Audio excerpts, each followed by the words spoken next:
Ladies and gentlemen, welcome once again to Phoenix Comicon 2014.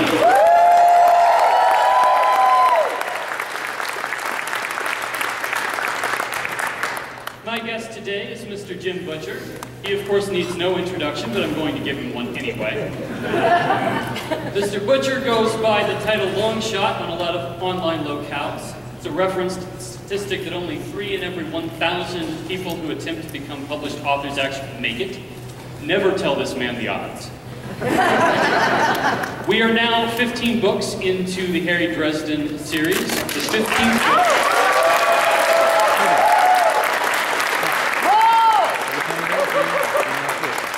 The 15th book, Skin Game, published last week. He's, of course, the author of the Codex Alera series. And this is going to take forever. Upcoming Cinder Spires as well.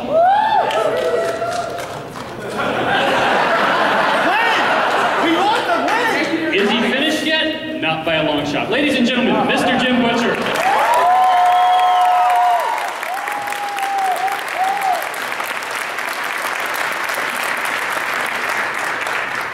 So, I've got a song stuck in my head, which occasionally happens.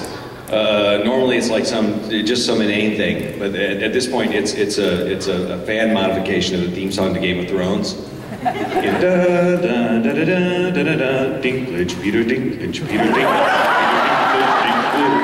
da da da da da da da da, Dinklage, Peter Dinklage, Peter Dinklage, Dinklage, Peter Dinklage, and you can just go through the whole thing that way. You can actually find it online of people, and it's like a group of people singing it, together with an action figure of Tyrion Lannister just spinning around. And once it's heard, it cannot be unheard. So now, anytime you watch Game of Thrones, you just watch because you're going to find yourself singing Dinklage, Peter Dinklage, because it just makes sense. Anyway. I'm still enraged over that whole, because, you know, I haven't read past the first book, so the series is new. No, I read the first book when I was like 19 and was just like, I don't like anybody, there's nobody to root for, this is not a series that I'm digging. And, but watching TV, it's different because there's boobs. And there's all these characters that I just love to watch, you know. I wanted there to be a spin-off series. I wanted there to be a cop series of Tyrion and Bronn just running guns together. Because that would have been awesome. We could have totally could have done that. And I want Arya and the Hound to have their own series. Actually, I want it to be an anime series with like this giant hound, you know, 15-foot tall hound, and the teeny 2-foot tall Arya.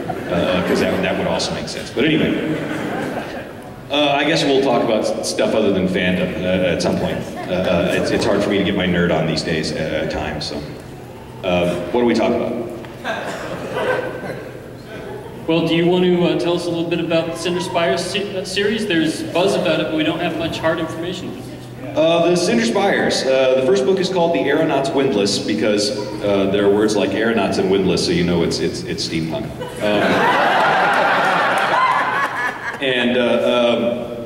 The Cinder Spires is, I kind of don't want to call it steampunk, I kind of want to call it steam opera.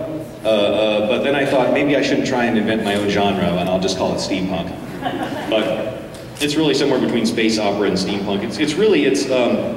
It's Hornblower meets the X-Men. Only that doesn't sound very steampunk either, so I say it's Hornblower meets the League of Extraordinary Gentlemen. And because that's steampunkier. Yeah. But anyway, it's a fantasy series. It's to a great degree. It's multiple viewpoint characters. The setting of the story is a little bit more like the Dresden Files because things kind of get compiled into one terrible weekend. So it's got a little bit more of the pace of the Dresden Files, but it's got the multiple viewpoint characters to mess around with. I would like to say that people are going to love it because it's got a kind of a nifty story world, or that they're going to enjoy the mythology of the world that gets set up, or the characters, or the plot, but really they're going to like it because it's got talking cats. And most horrible little monsters. They really are. They're terrible little tyrants. And cats. yeah, maybe so cats. Yeah. You know, I would like to say that that's the, you know, all these other things are what's going to make the story cool, but it's the cats are going to steal the show. They're going to upstage everyone. I know they are.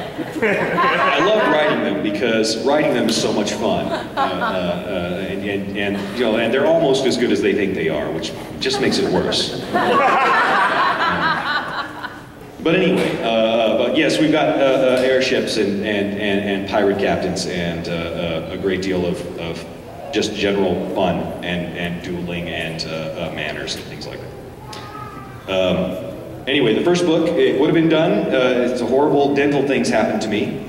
So I lost about 2.5 weeks of my April.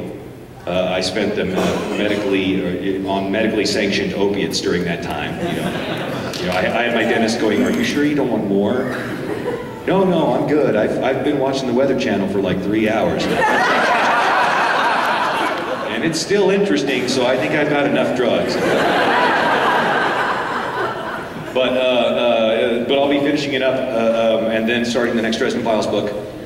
So I know that will relieve my editor, so that'll be coming out probably sometime next year. Great.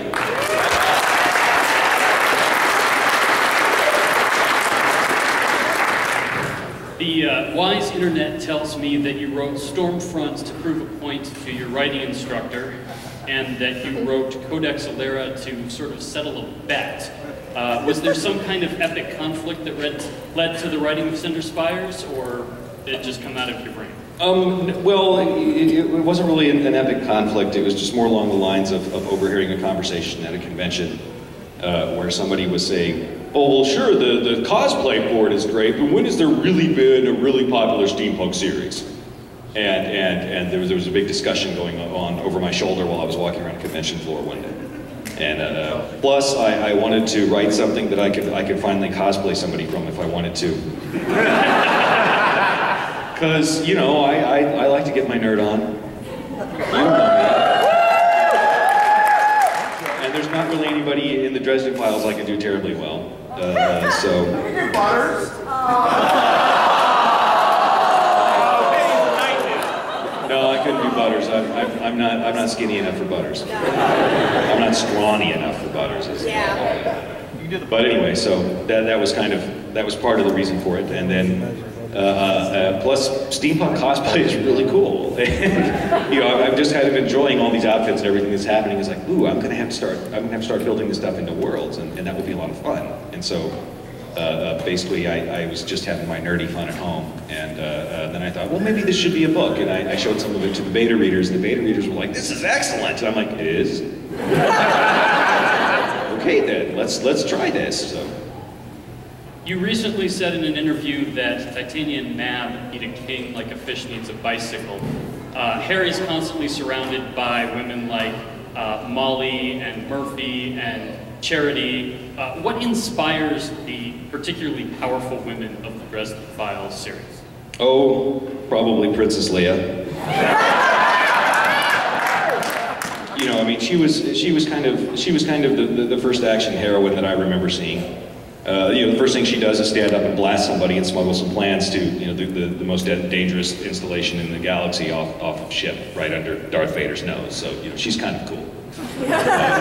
And then from there it was, you know, it's like I just don't see the point of writing characters who aren't interesting and engaged and involved in what's going on in the story, and that's how it goes. So, what was the idea behind making Harry as a counterpoint to that, sort of a bit of a chauvinist? Oh, because the whole point to make questions. You began by talking about having a song stuck in your head. I've noticed that music is very important to the Dresden Files. You have Wagnerian opera at climaxes, you have Queen at climaxes. What brings the music into the Dresden Files for you? I've watched too many movies. I mean, at the end of the day, you know, there's cool music playing when important things happen, and occasionally I like that to happen, be reflected in Dresden Files as well. It's just a lot of fun, and I think it adds the whole point of when you're writing a novel is, the great part about writing a novel is you only have to do half the work of telling the story. I do my half of the work, and then you're doing your half of the work because you're making the story in your brain. And if I can give you a bit of a soundtrack to go with the story in your brain, so much the better. I mean, that's gonna help as well. So, I mean, if you just watch the lightsaber fights in episode 1 without playing Duel of the Fates in the background, it's like, it's all right. But once you add the cool music to it, it's like, ooh, okay, that's significant now. Music changes everything. And staying with the theme of music for just a moment, Chicago, setting the Dresden Files, is well known as sort of the home and birthplace of electric blues. When it came time to combine music and magic, you chose polka. What was behind that? I listened to a lot of Weird Al.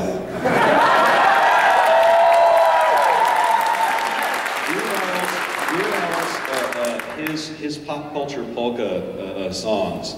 Really, I just love them to death because it'll take all kinds of songs and blend them into a medley, a polka-ized medley of various things. Angry White Boy Polka is just one of the most hilarious polkas ever. And the great thing about it is it actually takes a whole lot more skill to play those songs polka than it does to play them band. And you just kind of got to be a little bit shocked by that. It's like, wow, that he had to work really, really hard to make this happen. It takes a whole lot of skill. Why isn't he doing chart-topping songs? Because he's busy doing polka. Okay, I got it. Okay. He's doing stuff that's more fun. So, but yeah, so polka. When it came to Butters, it needed to be polka. Butters is really, if you want to cast somebody for it, we'll cast like about 1989 era Weird Al Yankovic. You know, maybe a little bit earlier, maybe about 1984 when he's still doing Eat It. And is that why you're growing your hair back out? Oh, why I'm growing my hair back out? I told everybody it was going to grow back out. Nobody listened to me. Jeez. Well, let's kick it over to the audience. Good morning. Good morning, Jim. Hey, right before I ask my question, can we get a Polka Will Never Die? Ready? 1, 2, 3. Polka will never die! Hey, Jim. Hi. I'm Cassandra, and I actually want to hear you tell the story about the bat for Codex Solera. I haven't heard it in a long Codex time. Solera? Okay. It's a fabulous story.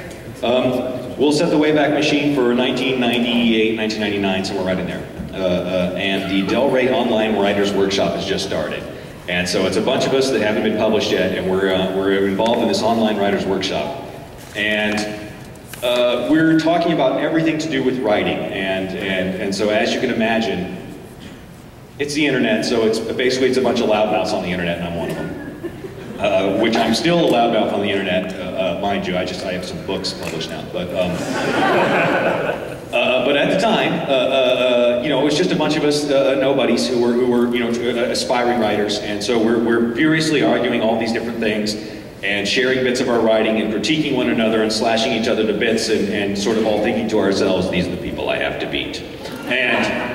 And so the discussions got pretty animated, which is to say, you hit the reply button and then the caps lock and then you start typing. But a particular discussion had come up and there were two sides of the argument, and the argument was writer's originality versus the holy idea. And with capital H, capital I, the holy idea. If you came up with a good enough idea, that no matter how terrible you wrote it, if the idea was good enough, the book would be a success. And that's what you should look for, is the great idea. And they said, as their example, they said, look at Jurassic Park. Clone dinosaurs, that could not have missed. That idea could not miss, no matter how terribly it was written, and it was. And then there was another side of the argument that said, listen, the important thing about writing a story is not that you come up with an awesome original idea that nobody's ever done before, but that you put your own spin and originality onto the idea. And that side was, how many versions of Romeo and Juliet have we seen? And you can still see good versions of them still being done. So, and I was kind of leading that side, and so there was a flame war going back and forth, and finally the guy that was the loudest mouth on the other side looks at me and says, why don't you put your money where your mouth is, or why don't you let me give you a terrible idea and let me see you write it into something worthwhile? And being, you know, a loudmouth on the internet at the time, I wrote him back and I said, no, I tell you what, why don't you give me 2 terrible ideas and I'll use them both? And the guy says, fine. And he says, first terrible idea that I want you to use is Lost Roman Legion. I am so sick of Lost Roman Legion stories. All the Lost Roman Legion should have been found by now. So that's my first terrible idea is Lost Roman Legion. I'm like, fine. I say, what's your next terrible idea? And he says, Pokemon. I am sick of the Pokemon. And I said, all right, fine. So I went and I did some research. And I researched Roman legions, and the Lost Roman Legion that everybody usually refers to is the 9th Hibernian Legion, marched off north of the wall and never came back in England. And so I said, okay, we're going to take the 9th Hibernian Legion, we're going to assume that they marched off somewhere, and where do they go to? Land of the Pokemon. And I said, and I went and looked up Pokemon. Now, Pokemon itself is a fusion of 2 ideas. The first being a literalization of the Shinto religion and the Shinto belief that there is a divine kami or divine spirit inside all natural things, and that a tree or a river or a mountain all have a divine spirit in them, and you better respect them, and that even a pebble has a divine spirit in it, and you better respect that, but if you don't, what's it going to do? It's a pebble. And then they took that idea and they fused it with professional wrestling, and that's where Pokemon came from. So I said, okay, we're going to have my Lost Roman Legion, and I looked at the Roman legions at the time, which were about half Roman legionnaires, or about half Roman citizens, about half German mercenaries, and at the kind of camp followers that surrounded the legion. And really, if you want a colonization portion, you can't do much better than a Roman legion with its camp followers. They were completely autonomous.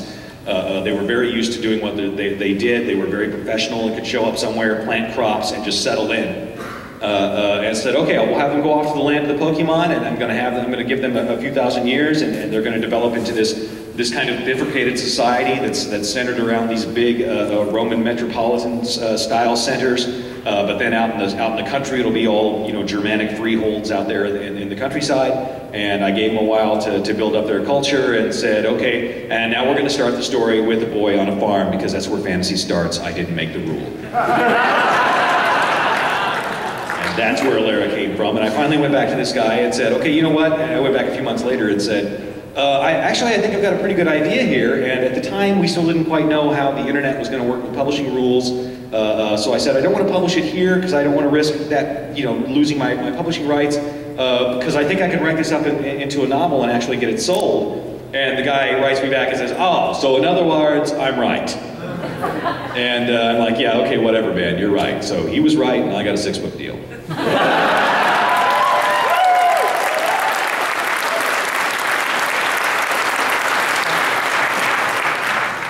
Okay, so when it comes out, is Dresden going to see episode 7? When it comes out, is Dresden going to see episode 7 at the drive-in in Aurora? And if necessary, he will call in a warden squad for security so that he can see this movie. Well, I mean, except they're all going to want to watch it too, because all the wardens that he deals with will be like, you know, Ramirez and Myers and like that. So. How does Harry watch TV? How does Harry watch TV? There is an electronics store across from a park that I found on Google Earth, and in the electronics store, you can actually see in the Google Earth picture that they have a big screen TV in the window, and it's got closed captioning on, and there's a bench across the street, and he can sit on the bench across the street and watch TV with the closed captioning on.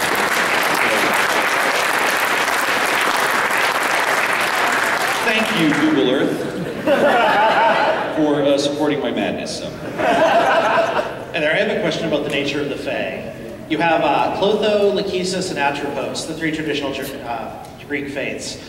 The mothers have already copped to having held those names. Their 3 traditional positions are the one who spins the thread, the one who measures it, and the one who cuts it. At this point, summer is a pretty good fit for the one who spins the thread, and winter is a pretty good fit for the one that cuts it. Who measures the thread? You're measuring on the wrong axis. You need to turn it about 90 degrees. That's my answer to that. You'll notice there's 3 queens in each court. Anyway, there you go. Hi. Hi. So my question is really about Karen Murphy, because she is my favorite. It's only because she's completely vanilla and she kicks the most butt of anyone because she's vanilla. So I read a few of the books, and of course I fell in love with them, and then I made the mistake of watching the show. How do you personally feel about how the show took Murphy? In the show, she has a kid, dude. I mean, how do you feel about, the physical changes, it's a show, it's an actress, so what? How do you feel about how they changed it in regard to her base character?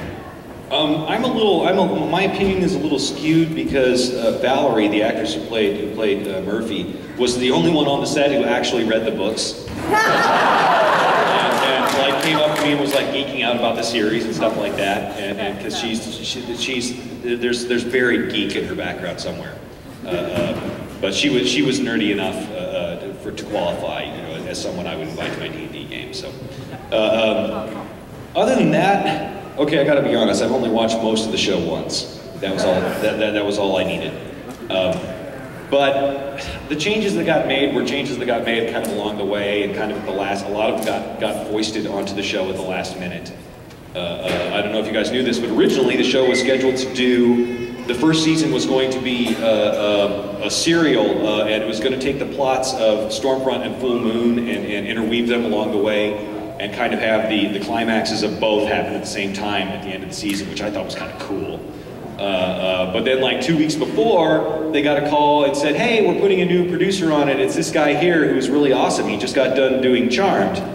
And he's gonna be in charge, and the first thing he did was say, yeah, people don't like serials, so we're not gonna do a serial, we're just gonna make it episodes. And they're like, man, but we've only got like 2 weeks, there's not time to rewrite everything. And he's like, yeah, but it just change all the names and disconnect all the stories, that'll do. So I mean, they were sort of dealing with a lot on the set. And as far as the folks who were actually on the ground and who actually had to make the show, I really think that they made the very best show that they could, given all the restraints and complete crap they were handed that they had to work with. Stuff like that. No, we're not going to do a serial. It's not going to be a plot. We're just going to, and all these actors who had been scheduled to show up during several episodes. Nah, never mind them. We'll just get different actors and actresses to play these characters along the way. It's like, it was so close. It could have been cool until that last second thing. But it could have been worse. I also saw the first treatment of the show. It could have been a lot worse. Absolutely. Just one little bit on top of that. Since you have gained so much more fame since then, do you think there's any chance of a reboot of being done properly? Yeah, I think there's a chance. But if something was going to happen, I wouldn't really be able to talk to anybody about it. We'll see. We'll see what happens. Although this time, I was able to say, well, if you want to do the show, you will need to have me along. And that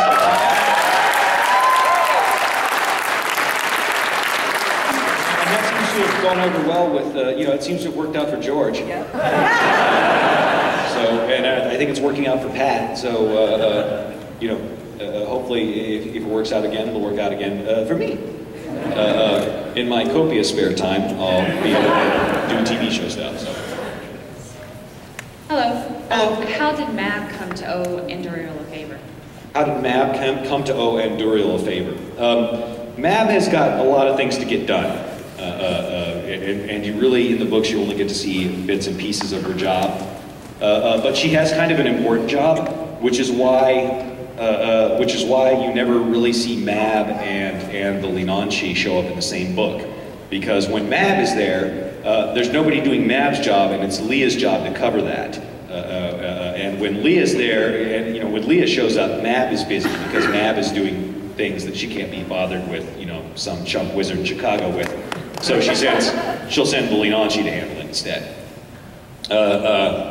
So the situation as it exists now did not always exist that way. The Faerie weren't always the ones who were, the Winter Fae were not always the ones who were defending the wall.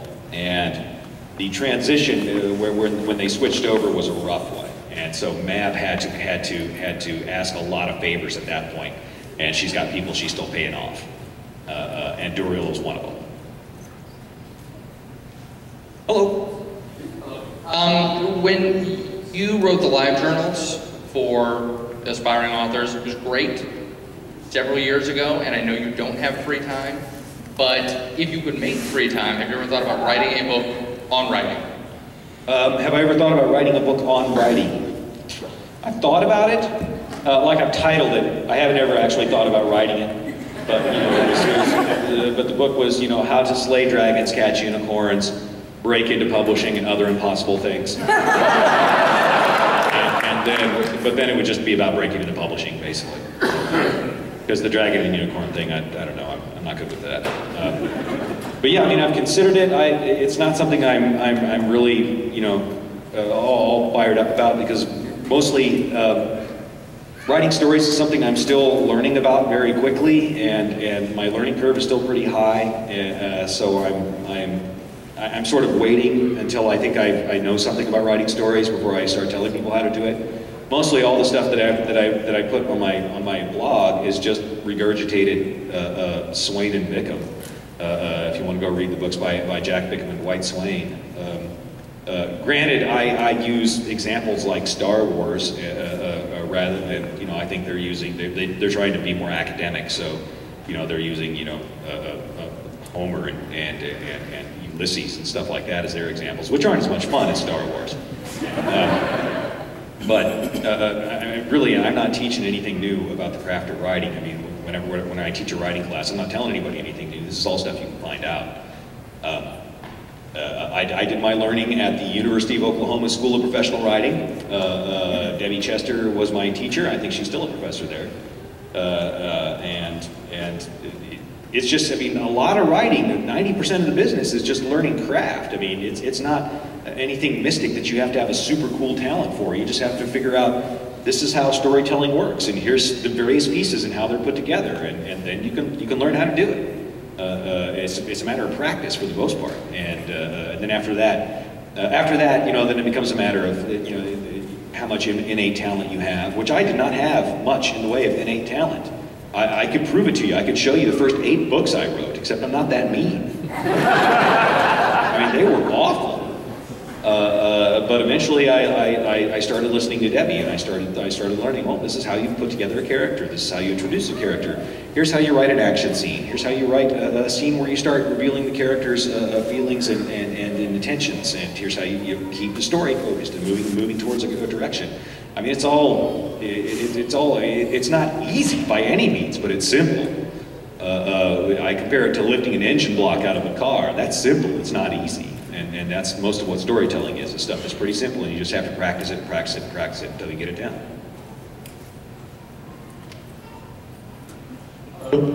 Hello. So I've always imagined that playing like D&D with you or George or Martin or like Tolkien or something would be, well, pretty freaking cool. Play D&D with Martin, oh my god. Having him as a DM, right, it's just everybody dies. Yeah. Okay, yeah, so George runs a Warhammer campaign. Because that seems about this speed. But I'm sorry, I didn't mean to interrupt. Please. Yeah, so my question was, I know you do some role-playing games. My question was, what is your favorite RPG, why, and can you give us a story? The game that I run the most is Warhammer Fantasy Roleplay, probably. It's kind of my home system, and I love that game. The game that I'm running at the moment is, I'm playing D&D, although D&D isn't really D&D anymore because 4th edition is like Dungeons and Warcraft or something. And while I think it is kind of a nifty game, it's not Dungeons and Dragons, and that was my issue with it. And so I went and got Pathfinder because I realized that my son had become 21 years of age and had never actually played D&D. Warhammer, Cthulhu, Warhammer Fantasy Battle, all these other games, yes, he played all those, but not Dungeons and Dragons. And I'm like, oh, my son, I have failed you. So I went out and got Pathfinder, and I went out and downloaded an old copy of the Keep on the Borderlands, the original Keep on the Borderlands, because that's where you start D&D. Only because it was me, I couldn't just do that. So I set the game during a fantasy world zombie apocalypse, and the Keep on the Borderlands was like one of the last human outposts, and they had to fight their way to the Keep on the Borderlands through all the walkers. And then in order to be let in, they had to agree to join the Expeditionary Force. The Expeditionary Force, their job was they got sent to the Caves of Chaos to make diplomatic contact with the Greenskins to form an alliance against the walkers. So the Caves of Chaos as a diplomatic mission. That is amazing fun. And we had a great deal of fun playing that out. Because it was zombie movie world rules. So you know, they'd be like going across and they'd see a crowd of walkers around an old farm horse eating it, and you know, they kind of be edging up around him. Okay, everybody keep an eye on him. Right. And you know, then they'd sneak to behind the barn, and somebody's checking out the farmhouse to see if there's any supplies they need, but they forgot to have somebody watching the zombies.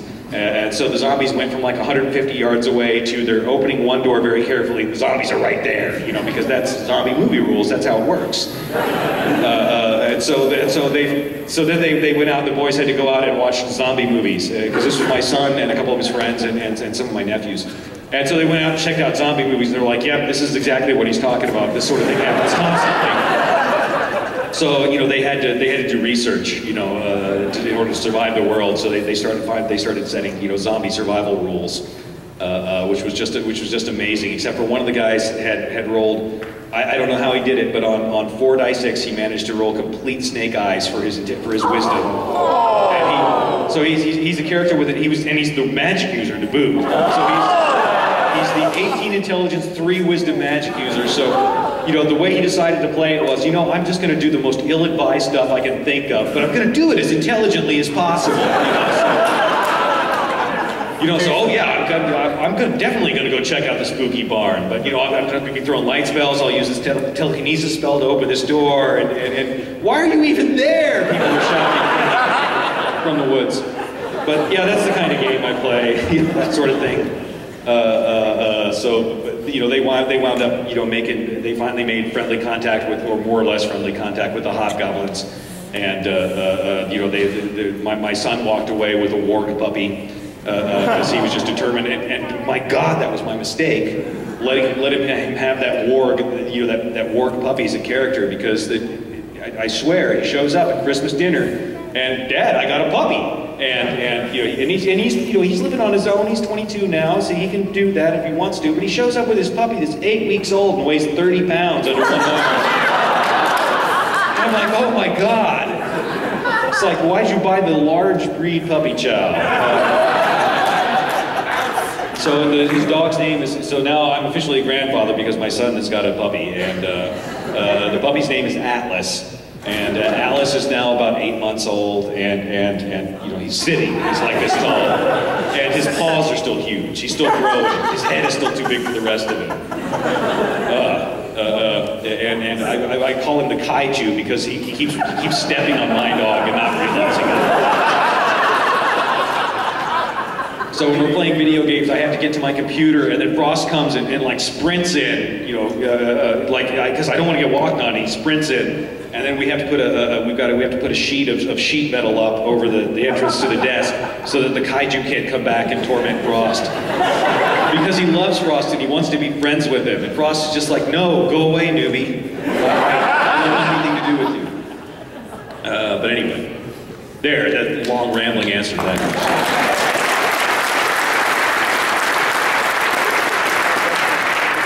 Hi there, I was just wondering what involvement you had with the Dresden Files RPG, and if you were considering any other projects for your other works like that. The involvement I had with the Dresden Files RPG was mostly, a lot of it was just me panicky, sending emails to people of, no, you can't put that in the RPG, that's coming in the books, so you can't do that yet. Because these guys had dug into the book so hard that they had projected a bunch of things that I was going to write, from stuff that had come before, and they were going to put it in the RPG because they're like, this totally fits, and I'm like, I know it totally fits. That's why it's going in the books later. No examples. What do you think?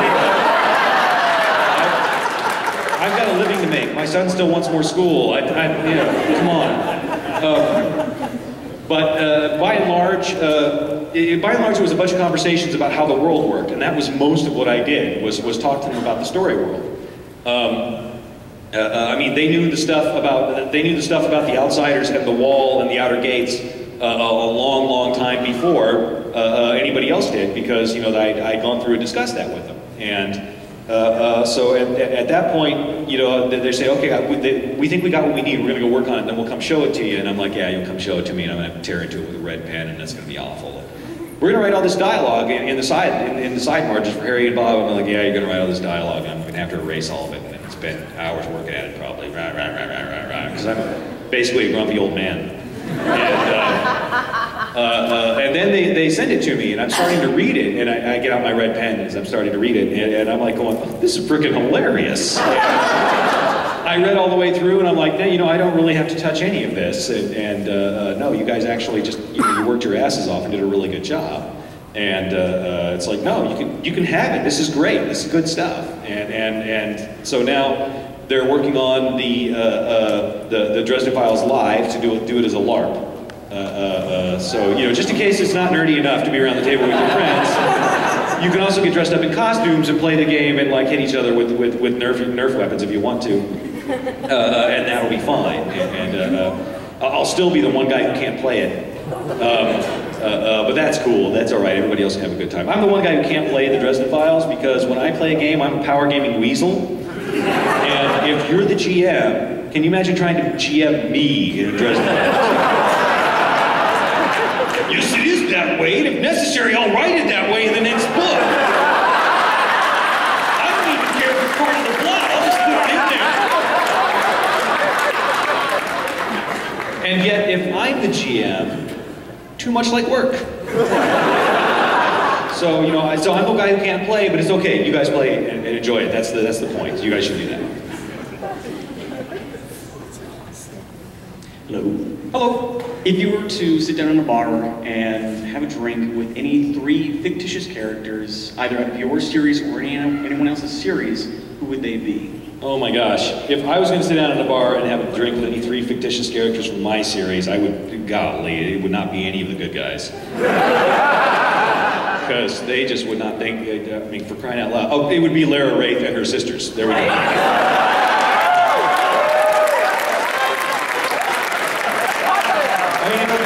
If I'm going to pick from somebody else's series, gosh, I don't know. What? Tyrion Lannister? Well, he'd probably be fun to party with, I suppose. But I don't know, the whole nose thing. Because in the books, I understand it's considerably worse. Okay, yeah. I don't know. Really, fictitious people, for the most part, you don't want to be in the blast radius around them. Fictitious people have horrible stuff happen to them all the time, If I was going to pick anybody, I'd pick like Peter Parker, and then just sort of hope things didn't go bad, just sort of hope he didn't get that wide-eyed, my spider senses tingling look while we were having dinner, But I don't know, fictitious people are tough. I'd rather have dinner with real people. Much less likely for there to be any excitement. Because honestly, you don't want exciting for the most part. Most of the things you do every day, you fly on a plane here, you don't want exciting. But anyway, so. Hello. Hello, how you doing?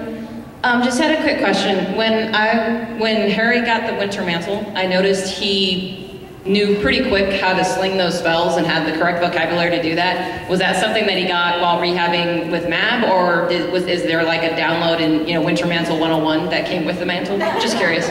Oh, did he get to download stuff with the Winter Mantle? He got to download a whole bunch of instincts with the Winter Mantle, and then it wasn't too hard for him to stick words on that worked. The magic words in the Dresden Files are mostly just there to insulate your brain against all the energy that's running through it anyway. So one word really works pretty much as good as the other, as long as you don't know it well enough to speak it without thinking about it. But he got a bunch of instinctive knowledge that came along with it, which is the problem. I think the entire conflict of being a human being is mostly your brain being in conflict with your instincts about something. I really think that causes most problems that you have, and that's been my experience anyway. For Harry, that's just kind of been magnified a little bit more than normal ever since he picked up on the Winter Mantle. So.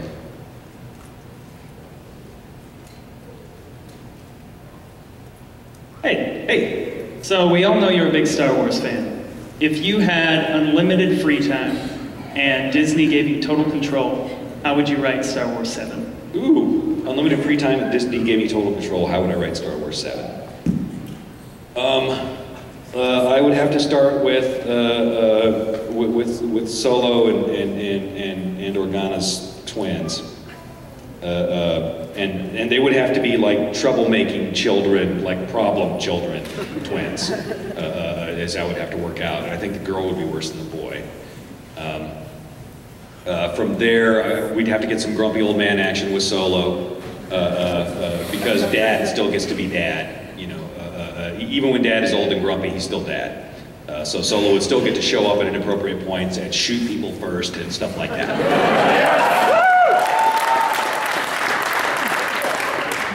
I would be happy to have, she'd be in a bar flirting with some inappropriate boy and have Solo just walk in and stun him. Get in the car, we're going home, get in the ship. But I mean, I don't know. If I was doing Star Wars, I don't know. I would have to think about that a lot. I would want, I think Luke. I would have to show Luke as a person who had grown up over many years and had been dealing with a lot of problems and had changed his perspective on many things, and was a great deal more like Kenobi as a result. But yet who could somehow look at Yoda and go, really, Yoda, was that really your attitude about how to handle things as a Jedi Knight? And be a little bit more involved, kind of be because, I mean, let's face it, the Jedi are wizards, and we need wizards who meddle, because wizards who meddle are fun. That's how you get wizards involved in stories, and how you make them awesome in stories, is you just can't keep them from not meddling. But other than that, I don't even know. I mean, it's a screenplay, so screenplays are weird. Screenplays are weird because you have to write them with somebody else in mind as a co-creator, or more than one somebody in mind as a co-creator. You've got to consider what a director is going to do. You've got to consider what an actor is going to do, and that sucks. These other people getting involved. Life would be great if not for other people. But these other people getting involved with your creativity. When I'm the writer, I'm used to being the show. I'll do everything and I'll figure it out, and I'll have an editor who will come along and desperately try and guide me in a wise direction here and there, to whom I often pay little attention. But when you're working in that collaborative environment, that changes things completely, and that's something that takes skill to learn how to do and learn how to deal with. And I don't want to learn how to deal with other people. I want to do my own thing.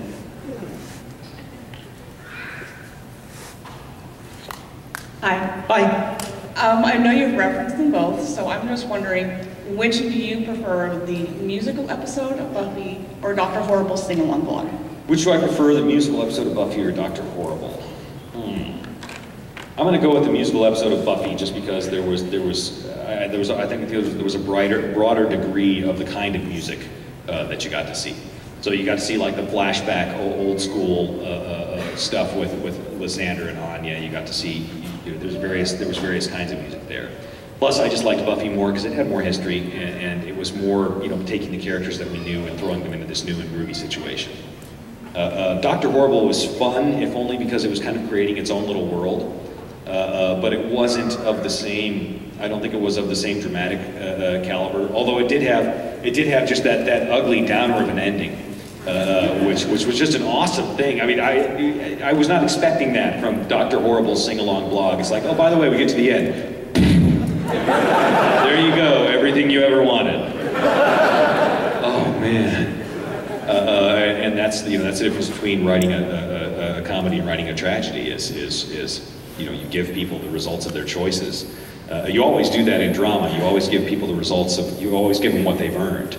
And you know, the only difference is did you make the right choice or not? And if you made the right choice, then you've got a conventional story with something like a happy ending. And if you made terrible choices like Dr. Horrible, then you get a tragedy as your ending. And you know, tragedy's not big anymore. It was awfully, yeah, I thought it was awfully ballsy of Joss to go there on a little project like that. Let me write a little tragedy, you know, so pretty cool.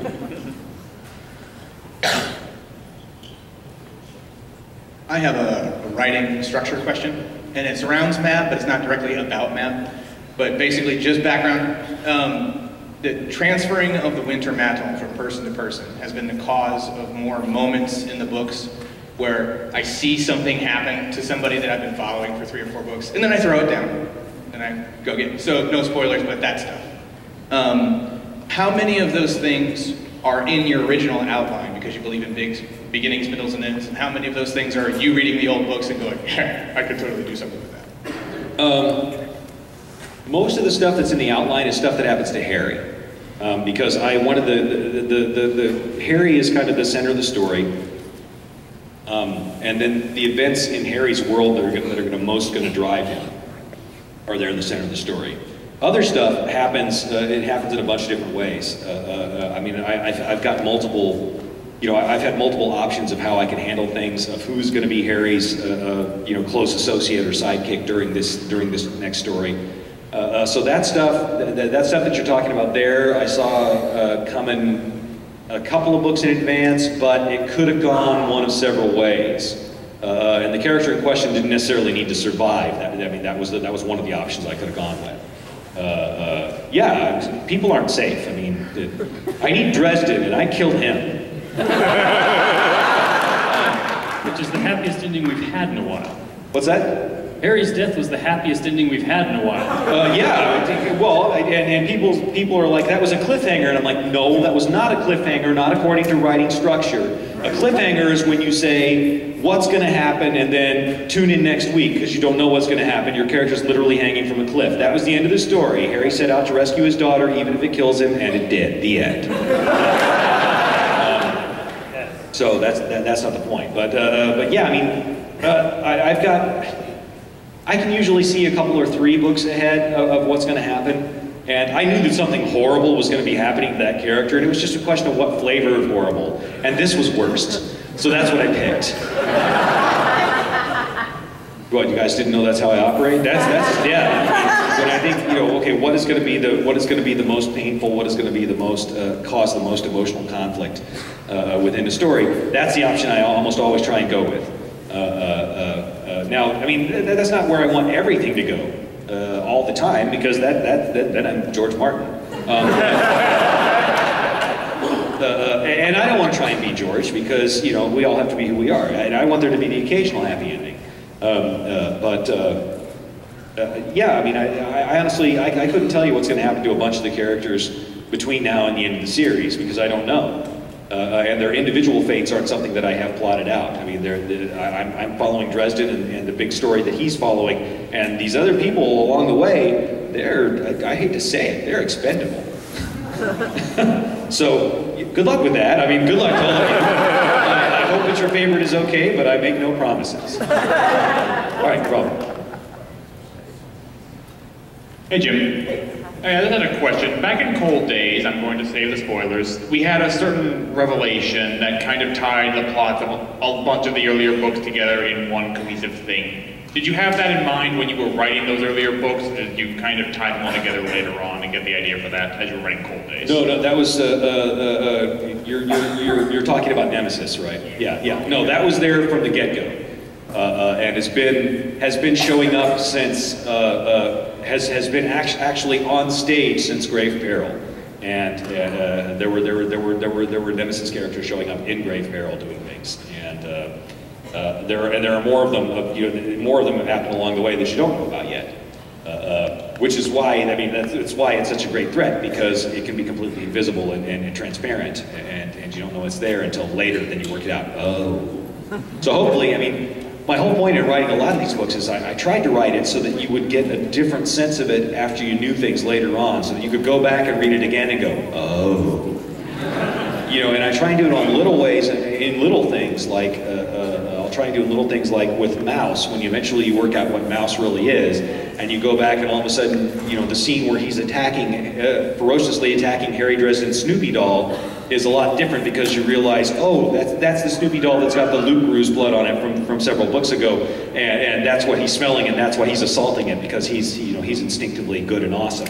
But it's not stuff that, there's a lot of stuff that I don't bring out. I try not to shove stuff in everybody's face, and hopefully you'll get a different sense of it if you go back and read it again, because I like rereading books. I like rereading a book and going, oh, wait a minute, now that I know the ending of this book, this line right here is a lot funnier than it was before, and I know the writer must have been laughing his ass off when he wrote it, and I like that. And hopefully I can try and give some of that experience to readers when I'm writing too.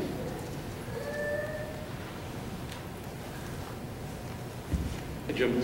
Hey, somewhat related to the previous question. At what point in the process did you actually come up with the overall big picture?